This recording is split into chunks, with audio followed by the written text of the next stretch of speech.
ನಮಸ್ತೆ ಫ್ರೆಂಡ್ಸ್, ರಾಜ್ ಜಾಬ್ಸ್ಗೆ ಸ್ವಾಗತ. Friends, ಪೋಸ್ಟಲ್ನಿಂದ work from home ಹುದ್ದೆಗಳಿಗೆ ನೇಮಕಾತಿಯ ಹೊಸ ಅಧಿಸೂಚನೆಯನ್ನು ಬಿಡುಗಡೆ ಮಾಡಿದೆ. ಕರ್ನಾಟಕದ ಎಲ್ಲ ಅಭ್ಯರ್ಥಿಗಳು ಕೂಡ ಅರ್ಜಿಗಳನ್ನು ಸಲ್ಲಿಸಬಹುದಾಗಿರುತ್ತೆ.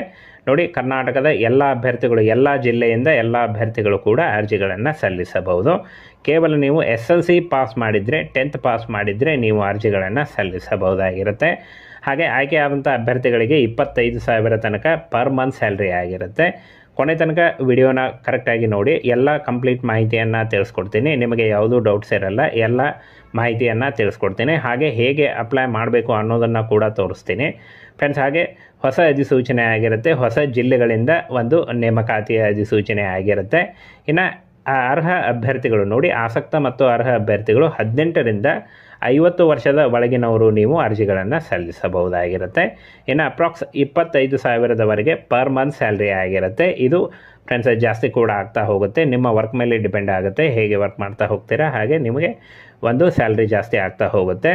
ಹಾಗೆ ಫೋನ್ನಿಂದ, ಕೇವಲ ಫೋನ್ನಿಂದ, ಇದಕ್ಕೆ ಯಾವುದೇ ರೀತಿಯ ಲ್ಯಾಪ್ಟಾಪ್ ಆಗಲಿ ಯಾವುದೇ ರೀತಿಯ ಕಂಪ್ಯೂಟರ್ ಆಗಲಿ ಬೇಕಾಗೋದಿಲ್ಲ. ನೋಡಿ, ಬರೀ ಫೋನ್ನಿಂದ ನೀವು ಕೆಲಸನ ಮಾಡ್ಬೋದು, ವರ್ಕನ್ನು ಮಾಡ್ಬೋದು. ಹಾಗೆ ನಿಮಗೆ ಎಕ್ಸ್ಪೀರಿಯೆನ್ಸ್ ಇಲ್ಲದೇ ಇದ್ದರೂ, ನೀವು ಪ್ರೆಷರ್ ಇದ್ದರೂ ಅರ್ಜಿಗಳನ್ನು ಸಲ್ಲಿಸಿದರೆ ನಿಮಗೆ ಒಂದು ಟ್ರೈನಿಂಗನ್ನು ಕೂಡ ಕೊಡಲಾಗುತ್ತೆ. ಅದು ಸಿಂಪಲ್ ಟ್ರೈನಿಂಗ್ ಇರುತ್ತೆ, ಅದು ಏನು ಅಷ್ಟೇನು ಕಷ್ಟ ಏನಿರಲ್ಲ, ಸಿಂಪಲ್ ಆಗಿರೋ ಟ್ರೈನಿಂಗ್ ಇರುತ್ತೆ. ಹಾಗೆ ಕೇವಲ ಇಂಟರ್ವ್ಯೂ ಮೂಲಕ ಆಯ್ಕೆಯನ್ನು ಮಾಡಿಕೊಳ್ಳಲಾಗುತ್ತೆ. ಯಾವುದೇ ರೀತಿಯ ಲಿಖಿತ ಪರೀಕ್ಷೆ ಇರಲ್ಲ, ಯಾವುದೇ ರೀತಿಯ ಒಂದು ಅರ್ಜಿ ಶುಲ್ಕ ಇರಲ್ಲ, ಒಂದೇ ₹1 ಅರ್ಜಿ ಶುಲ್ಕ ಇರಲ್ಲ.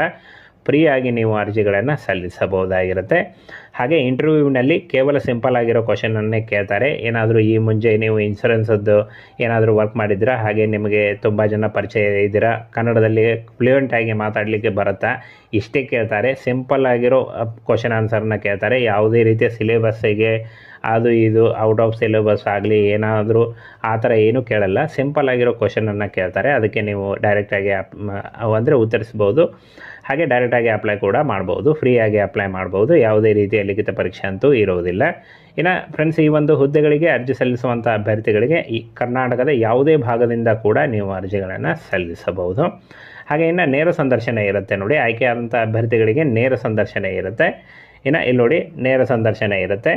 ಹಾಗೆ ಯಾವಾಗ ಸಂದರ್ಶನ ಇರುತ್ತೆ ಅಂತ ಅವರೇ ನಿಮಗೆ ತಿಳಿಸ್ಕೊಡ್ತಾರೆ. ನಿಮ್ಮ ರೆಸ್ಯೂಮೇನ ಏನು ಕಳಿಸಿರ್ತಿರಲ್ಲ ಅದರಿಂದ ನಿಮಗೆ ಅವರು ತಿಳಿಸ್ಕೊಡ್ತಾರೆ. ಹಾಗೆ 10ನೇ ತರಗತಿ, ಕೇವಲ 10ನೇ ತರಗತಿ, ಇನ್ನು 18ರಿಂದ 50 ವರ್ಷದ ಒಳಗಿನವರು ಅರ್ಜಿಗಳನ್ನು ಸಲ್ಲಿಸಬಹುದಾಗಿರುತ್ತೆ.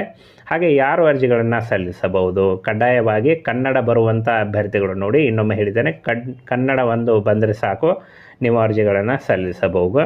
ನಿರುದ್ಯೋಗಿ ಯುವಕರು, ಸ್ವಯಂ ಉದ್ಯೋಗ ನಿರತ ಯುವಕರು, ವಿಮಾ ಕಂಪನಿಗಳ ಸಲಹೆಗಾರರು, ಮಾಜಿ ಸೈನಿಕರು, ಅಂಗನವಾಡಿ ಕಾರ್ಯಕರ್ತರು, ಮಹಿಳಾ ಮಂಡಳದ ಕಾರ್ಯಕರ್ತರು, ಮಾಜಿ ಗ್ರಾಮ ಪಂಚಾಯಿತಿಯ ಸದಸ್ಯರು, ಅಂಚೆ ವಿಭಾಗದ ಮುಖ್ಯಸ್ಥರು.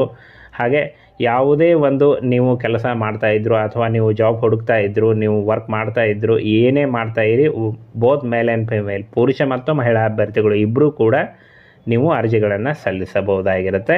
ಹಾಗೇನ ಫ್ರೆಂಡ್ಸ್, ಆಯ್ಕೆಯಾದ ಒಂದು ನೇರ ಪ್ರತಿನಿಧಿಗಳಿಗೆ ಅಂದರೆ ನೋಡಿ, ನೇರವಾಗಿ ಆಯ್ಕೆಯನ್ನು ಮಾಡಿಕೊಳ್ಳಲಾಗುತ್ತೆ ಅಂತ ಕ್ಲಿಯರಾಗಿ ಮೆನ್ಷನ್ ಮಾಡಿದ್ದಾರೆ. ನೇರವಾಗಿ ಡೈರೆಕ್ಟ್ ಅಪ್ಲೈ ಮಾಡ್ಬೋದು. ಹಾಗೆ ಡೈರೆಕ್ಟ್ ನಿಮಗೆ ನೇಮಕಾತಿ ಇರುತ್ತೆ. ಇನ್ನು ಕೇವಲ ಸಂದರ್ಶನ ಇರುತ್ತೆ. ಸಂದರ್ಶನದಲ್ಲೂ ಕೂಡ ಹೆಚ್ಚಿಗೆ ಏನು ಕೇಳೋದಿಲ್ಲ, ಸಿಂಪಲ್ ಆಗಿರೋ ಕ್ವಶನ್ನೇ ಇರುತ್ತೆ.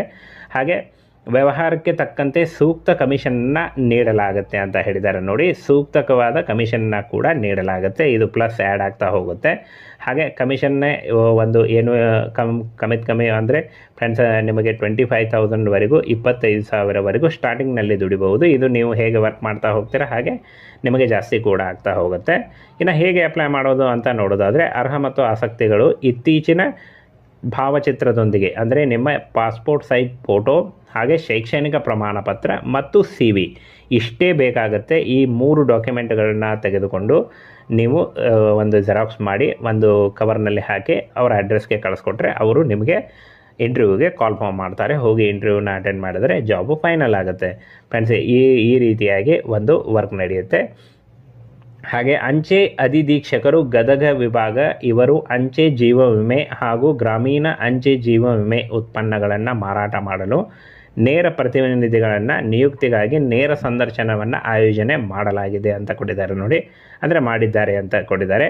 ಗದಗ ಜಿಲ್ಲೆಗಳಲ್ಲಿ ನೇಮಕಾತಿ ಇರುತ್ತೆ, ಆಯ್ಕೆಯಾದಂಥ ಅಭ್ಯರ್ಥಿಗಳಿಗೆ ಗದಗ ಜಿಲ್ಲೆಗಳಲ್ಲಿ ನೇಮಕಾತಿ ಇರುತ್ತೆ. ಹಾಗೆ ನೀವು ಮನೆಯಿಂದ ಕೂಡ ವರ್ಕ್ ಮಾಡ್ಬೋದು, ಅದರ್ಸ್ ಅಂದರೆ ಬೇರೆ ಜಿಲ್ಲೆಯವರು ನೀವು ಮನೆಯಿಂದ ಕೂಡ ವರ್ಕ್ ಮಾಡ್ಬೋದು.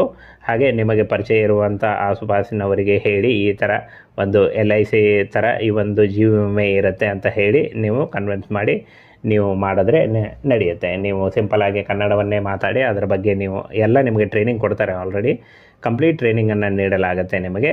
ಹಾಗೆ ಫ್ರೆಂಡ್ಸ್, ಟ್ರೈನಿಂಗನ್ನು ಎಲ್ಲಿರುತ್ತೆ, ಎಷ್ಟು ದಿನ ಇರುತ್ತೆ, ಹಾಗೆ ಟ್ರೈನಿಂಗ್ನಲ್ಲಿ ಪೇಮೆಂಟನ್ನು ಮಾಡ್ತಾರೆ ಇಲ್ಲೋ ಅನ್ನುವಂಥ ಸಂಪೂರ್ಣ ಮಾಹಿತಿಯನ್ನು ನಿಮಗೆ ಒಂದು ಇಂಟರ್ವ್ಯೂವಲ್ಲಿ ಹೇಳ್ತಾರೆ. ಈ ರೀತಿಯಾಗಿ ನೀವು ವರ್ಕ್ ಮಾಡಬೇಕಾಗತ್ತೆ. ಫ್ರೆಂಡ್ಸ್, ಇನ್ನು ಹೇಗೆ ಅಪ್ಲೈ ಮಾಡಬೇಕು ಅಂತ ನೋಡೋದಾದರೆ ಇಲ್ಲಿ ನೋಡಿ, ಅಂಚೆ ಅಧಿಧೀಕ್ಷಕರು ಗದಗ ವಿಭಾಗ ಇವರು ಅಂತ ಕೊಟ್ಟಿದ್ದಾರೆ ನೋಡಿ. ಅಂಚೆ ಅಧಿಧೀಕ್ಷಕರು ಗದಗ ವಿಭಾಗ ಹೆಡ್ ಆಫೀಸ್ ಗದಗ, ಈ ಒಂದು ಅಡ್ರೆಸ್ಗೆ ನೀವು ನಿಮ್ಮ ರೆಸ್ಯೂಮೆ ಮತ್ತು ಫ್ರೆಂಡ್ಸ್ ಆಗಲೇ ಹೇಳಿದ್ದೀನಿ ಡಾಕ್ಯುಮೆಂಟ್ಸ್ಗಳನ್ನ, ಯಾವ ಡಾಕ್ಯುಮೆಂಟ್ಸ್ಗಳನ್ನ ಕಳಿಸ್ಬೇಕು ಅಂತ. ರೆಸ್ಯೂಮು ಮತ್ತು ಆ ಡಾಕ್ಯುಮೆಂಟ್ಸ್ಗಳನ್ನು ನೇರವಾಗಿ ಈ ಒಂದು ಅಂಚೆ ಅಧಿಧೀಕ್ಷಕರು ಗದಗ ವಿಭಾಗಕ್ಕೆ ಕಳಿಸ್ಕೊಡಿ. ಅವರು ಫ್ರೆಂಡ್ಸ್ ನಿಮ್ಮ ಒಂದು ಡಾಟಾನ ಪರಿಶೀಲನೆ ಮಾಡಿ, ಅಂದರೆ ನಿಮ್ಮ ಬಯೋಡಾಟಾ ಅಥವಾ ರೆಸ್ಯೂಮೆ ಏನು ಕಳಿಸಿರ್ತಾರೋ ಅದನ್ನು ಪರಿಶೀಲನೆ ಮಾಡಿ ಇಂಟರ್ವ್ಯೂಗೆ ಕರೀತಾರೆ.